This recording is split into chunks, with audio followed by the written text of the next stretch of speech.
Bangladesh premier league BPL বাংলাদেশের একমাত্র টি-20 league. যে লিগটাকে ঘিরে আমাদের টি-20 খেলোয়াড়রা উঠে আসে, যে লিগটার মাধ্যমে আমাদের প্লেয়াররা টি-20 খেলার সুযোগ পায়। তাছাড়া সারা বছরেও বাংলাদেশের প্লেয়াররা বা বাংলাদেশের ঘরোয়া ক্রিকেটের প্লেয়াররা 10টা টি-20 ম্যাচ যে খেলবে তার কোনো ব্যবস্থা বাংলাদেশে নাই। এখন কথা হচ্ছে এই যে বিপিএলটা যে হবে আমাদের একটা ক্যালেন্ডার আছে, সেখানে একটা ক্যালেন্ডার অনুযায়ী আমাদের বিপিএল হবে এবং সেই বিপিএলটাকে ঘিরে যে কি সার্কাসটা বিসিবি শুরু করছে এটা কল্পনার বাইরে। গতকালকে বিসিবি মিটিং করছে সব ফ্র্যাঞ্চাইজির মালিকদের নিয়ে, এটা আপনারা দেখছেন এবং আপনারা শুনছেন। সেইখানে মিটিংয়ে একটা সুরাহা করতে পারে নাই বিসিবি। কেন ভাইয়া?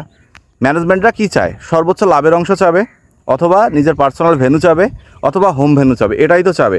এখন কথা হচ্ছে মানে প্রতি বছর বিপিএল আয়োজন হয় একটা সাদামাটা বিপিএল। আমার মনে হয় আমাদের পার্শ্ববর্তী দেশের যে রঞ্জি ট্রফি হয় না, সেই রঞ্জি ট্রফিও যে জাঁকজমকপূর্ণ হয়, আমাদের বিপিএল তেমন জাঁকজমকপূর্ণ হয় না।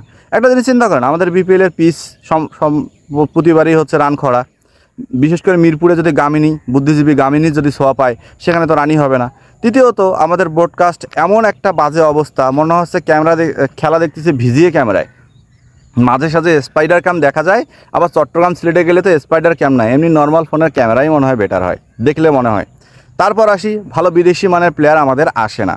হ্যাঁ, দেখা যাচ্ছে একটা প্লেয়ার 5টা ম্যাচ খেলায়, মানে পাড়ার ক্রিকেটার মতো, যাকে টান দিলাম হ্যাঁ সে আসি খেললো, যাকে টান দিলাম না সে আসি খেললো না। সো এই কন্ডিশনগুলার কারণে আমাদের বিপিএল আজকে ব্যাপকভাবে প্রশ্নবিদ্ধ। এছাড়া আমাদের আম্পায়ারিং থেকে শুরু করে আদারওয়াইজ যা কিছু আছে সব নিয়ে আমাদের বিপিএলটা প্রশ্নবিদ্ধ। আপনারা চিন্তা করেন, প্রথম যখন আমাদের বিপিএল শুরু হলো সেই বিপিএলে ক্রিস গেল, হ্যাঁ, তারপরে হচ্ছে আমাদের দেখা যাচ্ছে সাঙ্গাকারা, শহীদ আফ্রিদি, শহীদ আজমল, ওমর গুল, কত প্লেয়ারকে নেবেন? হ্যাঁ, রায়ান বুল থেকে শুরু করে অনেক প্লেয়াররা ছিল। হ্যাঁ, ব্রেট হক, হ্যাঁ, এরপর মাইকেল ক্লার্ক, ডেভিড ওয়ার্নার, সবাই তো খেলছিল ভাই প্রথম বিপিএলে। হ্যাঁ, তারপর বাবর আজম এখনকার স্টার। হ্যাঁ, তারপর হচ্ছে আমাদের শ্রীলঙ্কার যেগুলো ছিল, জয়বর্ধনা ছিল, তারপর হচ্ছে দীনেশ চান্দিমালরা ছিল, অ্যাঞ্জেলা ম্যাথিউসরা ছিল, সবাই ছিল কিন্তু প্রথম বিপিএলে। এবং প্রথম বিপিএলটা যেভাবে শুরু হলো, আমরা ভাবছিলাম এই ধারাবাহিকতা যদি আমাদের টি-20তে থাকে, তাহলে আমাদের মনে হয় বিপিএলটা আইপিএলের মতো একটা আশার আলো দেখবে। হ্যাঁ, যেখানে ব্র্যান্ড ভ্যালু পারবে, কিন্তু সেটা উল্টা হয়ে গেছে।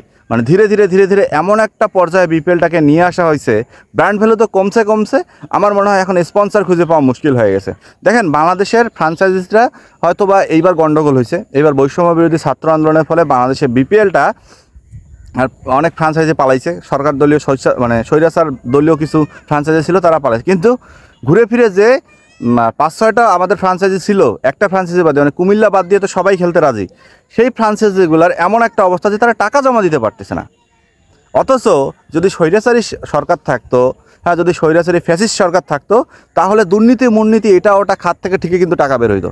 এখন টাকা বের করতেছে না, কারণ যদি দুর্নীতির হিসাব দিতে হয়, যদি ট্যাক্সের হিসাব দিতে হয়, এত টাকা পাইলাম কোথায়, এভাবে কী বলো।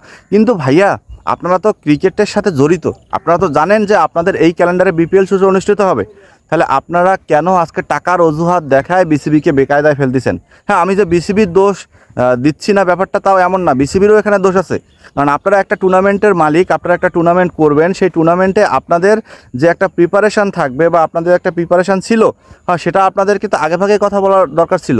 এখন না হয় বিসিবি প্রেসিডেন্ট চেঞ্জ হয়ে গেছে, নতুন প্রেসিডেন্ট আসছে, নতুন কিছু রুলস দেবে, কিন্তু তিনি কিন্তু নতুন কোনো রুলস দেয় নাই। কারণটা হচ্ছে 3 বছরের জন্য বিপিএল কিন্তু মালিকানাদের হাতে বা ফ্র্যাঞ্চাইজি মালিকদের হাতে ছেড়ে দেওয়া হয়েছিল। সেই 3 বছরে যেমনে যা হয়েছে ঠিক তেমনে তাই হবে। এখানে হয়তো 2-1টা ফ্র্যাঞ্চাইজি চেঞ্জ হইতেই পারে, এটা স্বাভাবিক, আমরা আইপিএলও দেখি চেঞ্জ হয়। কিন্তু এখানে এসে ফ্র্যাঞ্চাইজিরা নাটক শুরু করে দিচ্ছে। মানে এতদিন আপনারা নাটক করতে পারেন নাই, এখন যখন প্লেয়ার ড্রাফটসের আর 10 থেকে 12 দিন বাকি, তখন আপনাদের নাটক শুরু হয়ে গেছে। কালকে যখন বিসিবি সভাপতি প্রেস ব্রিফিং করলো মিটিং শেষ করে, তখনও তিনি বলতেছে 1 সপ্তাহখানেকের মতো বাকি আছে প্লাস ড্রাফটের মধ্যে, আমরা 2-3 দিনের মধ্যে সব কিছু ঠিকঠাক হবো। আচ্ছা ভাইয়া, অন্যান্য দেশে যদি এত কাহিনী কিচ্ছা এটা ওটা না হয়, তাহলে আমার কথা হচ্ছে আমাদের বিপিএল, আমাদের ক্রিকেট নিয়ে এত কাহিনী কেন রে ভাইয়া? আপনারা এত কাহিনী কেন করতেছেন? হলে করেন বিপিএল, না হলে বলেন এই বছরের মধ্যে বিপিএল হবে না, আমরা সামনের বছর চেষ্টা করব। সিধা সাপটা কথা।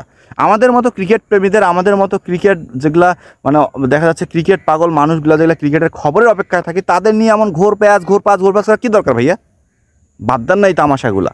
বিপিএলটাকে বিপিএলের মতো আয়োজন করতে পারলে করেন, আর না হলে ঘরোয়া ক্রিকেটের প্লেয়ারদেরকে 12 মাসে লাগাই দেন যে তোরা টি-20 প্লেয়ার, তোরা খালি টি-20 খেল।